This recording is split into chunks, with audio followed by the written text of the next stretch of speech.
friends, welcome to Madras Samayal. இன்னைக்கு நம்ம Madras Samayalல சுவையான நல்ல ஹெல்தியான ராகி ரொட்டி எப்படி பண்றதுன்னு பார்க்கலாம்.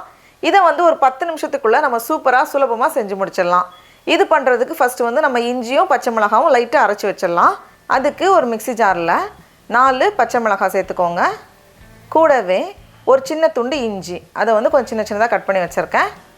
அதுக்கு அப்புறமா 1 டீஸ்பூன் போல சீரகம் சேர்த்துட்டு கொஞ்சம் கொரகொரையா இந்த மாதிரி அரைச்சிட்டு வந்திருக்கேன்.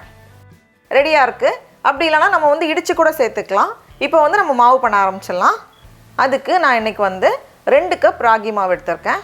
அதை வந்து ஒரு மிக்சிங் பவுல்ல மாத்திடலாம். 2 கப்ல நமக்கு வந்து 6 பீஸ் கிடைக்கும், கொஞ்சம் பெரிய சைஸ்ல.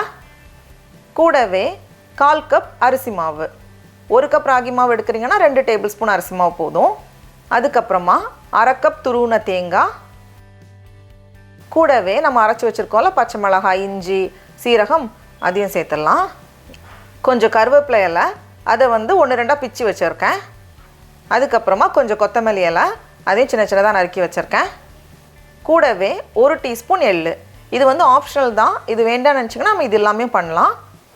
அதுக்கப்புறமா தேவையான அளவு உப்பு எல்லாத்தையும் சேர்த்துட்டு ஃபஸ்ட் இதை வந்து நம்ம நல்லா பிசைஞ்சு வச்சிடலாம். அப்போ தான் அந்த ஃப்ளேவர் எல்லாம் வந்து அந்த மாவில் நல்லா இறங்கும், நல்லாயிருக்கும், நல்ல வாசனையாக இருக்கும்.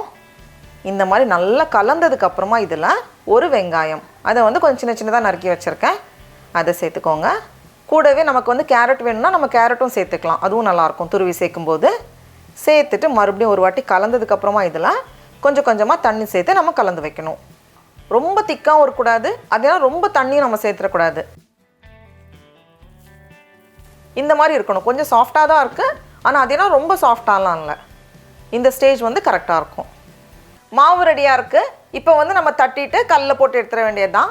டேரெக்டாக நம்ம வந்து கல் மேலேயே வச்சு பண்ணுறோம் அப்படின்னா ஸ்டவ்வை வந்து ஆஃப் பண்ணிவிட்டு கல் ஆறுனதுக்கு அப்புறமா சேர்த்துக்கோங்க, இல்லை வந்து கை சுடும். அப்படி இல்லைனா நம்ம வந்து ஒரு வாழை இலையில் வச்சுக்கலாம். அப்படி இல்லைனா துணியில் வந்து தண்ணி நனைச்சிட்டு நல்லா புழிஞ்சிட்டு அந்த துணியில் தட்டிட்டு கூட நம்ம டேரெக்டாக எடுத்து போடலாம், அதுவும் ஈஸியாக வரும். இந்த 3 மெத்தட்லேயுமே நம்ம பண்ணலாம். நான் இன்றைக்கி வந்து வாழை இலையில் கீழே கொஞ்சம் எண்ணெய் தேய்ச்சிருக்கேன். அப்புறம் இதிலேருந்து ஒரு நல்ல ஒரு பெரிய கை நிறைய இது வந்து நான் 6ஆக பிரிக்க போகிறேன். பிரிச்சுட்டு அதை வச்சுட்டு ரொம்ப ஒல்லியாகவும் இருக்கக்கூடாது, அதெல்லாம் ரொம்ப குண்டாகவும் இருக்கக்கூடாது. ஓரளவுக்கு மீடியமாக இருந்துச்சுன்னா தான் அதை நம்ம பிச்சு சாப்பிடும்போது நல்லாயிருக்கும். அதனால் இந்த ஸ்டேஜ் கரெக்டாக இருக்கும். இந்த மாதிரி வச்சுட்டு தோசை கல்லையும் லைட்டாக எண்ணெய் தேய்ச்சிட்டு நம்ம இது மேலே வச்சிடலாம். வச்சுட்டு இதை எடுக்கும்போது ஈஸியாக வந்துடும். அப்படி இல்லைனா துணியில் பண்ணாலும் நமக்கு ஈஸியாக இருக்கும்.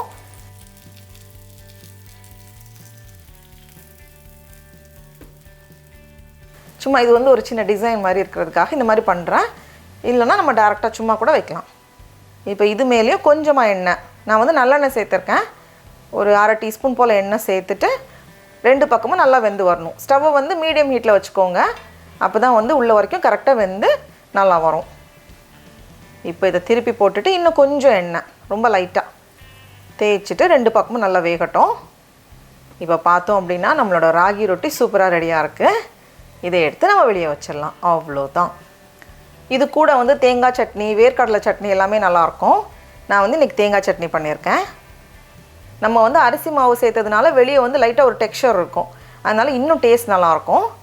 சடா, நம்மளோட ராகி ரொட்டி ரெடியாக இருக்குது. இப்போ நம்ம டேஸ்ட் பண்ணி பார்க்கலாமா? அப்படியே சட்னியோட ரொம்ப நல்லாயிருக்கும். ரொம்ப ரொம்ப நல்லாயிருக்கு. நீங்களும் கண்டிப்பாக இந்த ரெசிபியை வீட்டில் செஞ்சு பாருங்கள். உங்களுக்கு இந்த வீடியோ பிடிச்சிருந்துச்சுன்னா மெட்ராஸ் சமையலுக்கு சப்ஸ்கிரைப் பண்ணுங்கள். நாவின் சுவையரம்புகள் மலரட்டும்.